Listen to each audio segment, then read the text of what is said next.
Magandang umaga po sa inyong lahat at live mula rito sa Pag-asa Weather Forecasting Center. Narito na ang taya ng ating panahon ngayong araw ng Biyernes, August 7, 2026. Makikita po natin sa latest satellite images po natin na yung bagyong Maymay na binantayan po natin itong mga nakarang araw ay naging isang low pressure area na lamang at huling namataan 565 kilometers silangan ng Etiague sa lalawigan ng Isabela. Malaki po ang posibilidad na malulusaw na rin itong low pressure area nito at magiging bahagi ng trough o yung extension or buntot nitong Typhoon Dolphin na nasa labas ng Philippine Area of Responsibility. Ang huling lokasyon ay mayigit 1,900 kilometers northeast na extreme northern Luzon. Base sa pinakahuling datos natin, ang dolphin po ay hindi napapasok ng Philippine Area of Responsibility at patuloy nakikilos patungo naman sa may bahagi ng mainland China. Dahil sa bagyong dolphin, mapapanatili po nito yung lakas ng habagat. Makikita niyo po dito, marami pa rin kaulapan. Dahil posibleng bandang linggo pa ito maglandfall sa may bahagi nga ng mainland China. Inaasahan po natin na mapapanatili nito yung lakas ng hanging habagat na siya magdadala pa rin ng maulang panahon hanggang weekend po, no? Asahan ng mga kababayan po natin, lalong-lalo na sa malaking bahagi ng Luzon, yung western section ng Luzon. Gayun din sa may western section ng Visayas, ang maulang panahon hanggang this weekend, dulot po ng habagat na patuloy na hinahatak o pinalalakas ng bagyong dolphin. Mapapansin naman po ninyo, wala masyadong kaulapan sa may Visayas at Mindanao. Gayun din po, halos mababawasan na rin yung mga pag-ulan sa may bahagi ng Cagayan Valley region.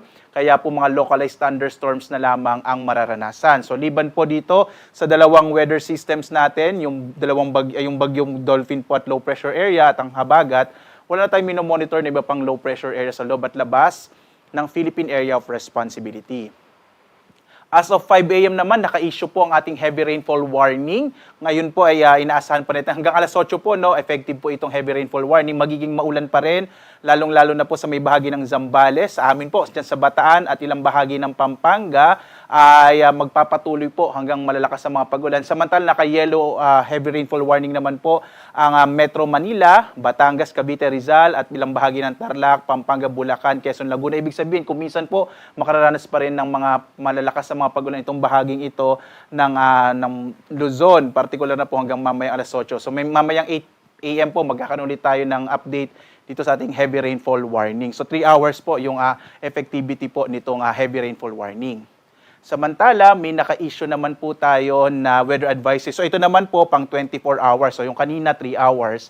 Ito po within the day, inaasahan natin na magpapatuloy yung malalakas sa mga pag-ulan lalo na sa may bahagi ng Zambales, Bataan at Occidental Mindoro. Habang ibang bahagi pa ng Luzon, kabilang na dyan yung Metro Manila at hanggang umaabot po sa Antique, makararanas na kung minsan malalakas sa mga pag-ulan na maaaring magdulot po ng mga flash floods and landslide. Kaya lagi po maging alerto at maging handa sa mga posibilidad ng biglang pagbaha at pag-uho ng lupa. Bukas naman, sabi ko nga po sa inyo, magiging maulan pa rin yung weekend natin dahil po kahit wala na tayong bagyo sa loob ng PAR, ang bagyong dolphin ay patuloy na magpapalakas ng habagat. Kaya mapapansin nyo, mapapanatili po yung malalakas sa mga pag-ulan sa Zambales, Bataan at Occidental Mindoro. Gusto ko rin po bigyan ng emphasis or diin yung bahagi ng Cordillera. Posible po magkaroon din ng malalakas sa mga pag-ulan dito sa Cordillera at sa may area ng Ilocos Sur at La Union.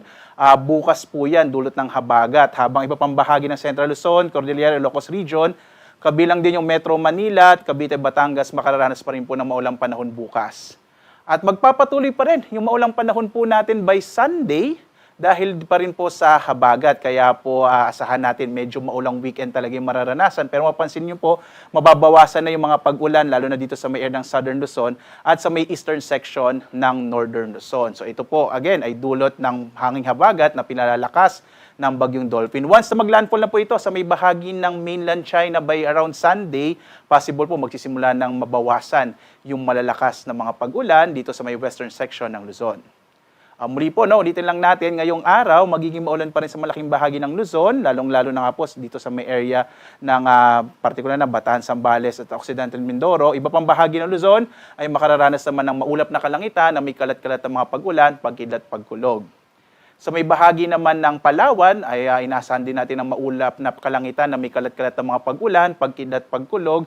At ganito din po yung mararanasan sa may area naman ng western section ng Visayas. Ang nilalabing bahagi naman ng Kabisayaan, makararanas po ng mga localized rain showers and thunderstorms, yung bahagi po ng area ng Central Visayas, Negros Island Region at Eastern Visayas. Samantala naman, ang malaking bahagi ng Mindanao ay makararanas po ng mga localized rain showers and thunderstorms sa dakong hapon hanggang sa gabi. So dito po sa bahagi ito ng ating bansa, mas maliit naman yung posibilidad ng mga malalakas na mga pagulan. Dahil generally po, localized thunderstorms ang nakakaapekto, particular na sa malaking bahagi ng Mindanao.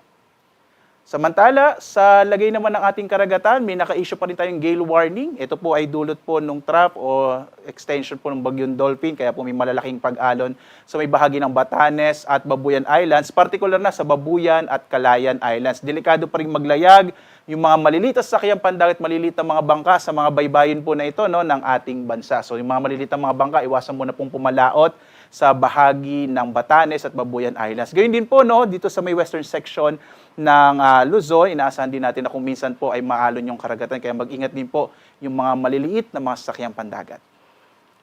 Ang araw naman natin, sisikat, ganap na 5:41 na umaga at lulubog, ganap na 6:23 po ng gabi. At muli po, no, sundan tayo sa iba't ibang mga social media platforms. Patuloy po yung pag-update natin, lalong-lalo na sa mga heavy rainfall warning, thunderstorm information, heavy flood advisories, at rainfall information po sa buong bansa. So makikita niyo po yan sa X, Facebook at YouTube, at sa dalawang websites ng Pag-asa, pag-asa.pc.gov.ph at panahon.gov.ph. At live naman nagbibigay update mula po rito sa Pag-asa Weather Forecasting Center. Ako po si Obet Badrina. Maghanda po tayo lagi para sa ligtas na Pilipinas, lalo na po this weekend. A blessed weekend pa rin po sa inyong lahat.